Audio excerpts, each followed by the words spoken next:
బేసిక్‌గా మనం ఇప్పుడేంటంటే నాక్టర్నల్ ఫ్రీక్వెన్సీ గురించి మాట్లాడుతున్నాం. అంటే రాత్రిపూట ఎక్కువ సార్లు యూరినేషన్ అనేది. అయితే ఒక్కొక్క ఏజ్‌లో ఒక్కొక్క రకంగా ఉంటుంది. సో, ఎల్డర్లీ పీపుల్‌లో మనం యూజువల్‌గా ఎక్కువగా చూస్తాం. రాత్రిపూట వీళ్ళు నిద్ర డిస్టర్బ్ అయ్యి 4 సార్లు, 5 సార్లు లేచి ఎళ్తున్నాము, మళ్ళీ నిద్రపోలేకపోతున్నాము. ఇట్లాంటి ఇష్యూ ఎక్కువ ఎల్డర్లీ పీపుల్‌లో చూస్తాము. సో, ఎల్డర్లీ పీపుల్ వచ్చేటప్పటికి కారణం ఏంటంటే అగైన్ ఒకటి ఫిజియోలాజికల్, ఇందాక నేను చెప్పినట్టు పడుకునే ముందరే వీళ్ళు ఒక లీటర్ వాటర్ తాగేసి పడుకోవటము అట్లా. అట్లా కాకుండా ఏందంటే ఎస్పెషల్లీ ఎల్డర్లీ మేల్స్‌లో చూస్తే ప్రోస్టేట్ ఎన్లార్జ్‌మెంట్ ఒకటి ఉంటుంది.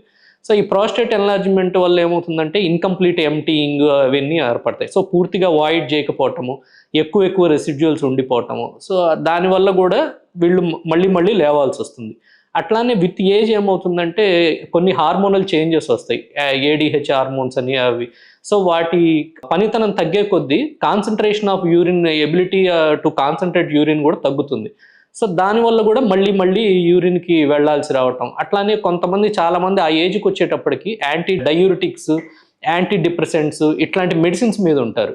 సో, ఆ మెడిసిన్స్ వల్ల కూడా వీళ్ళు ఫ్రీక్వెంట్‌గా యూరినేషన్‌కి వెళ్ళాల్సిన అవసరం ఏర్పడుతుంటుంది.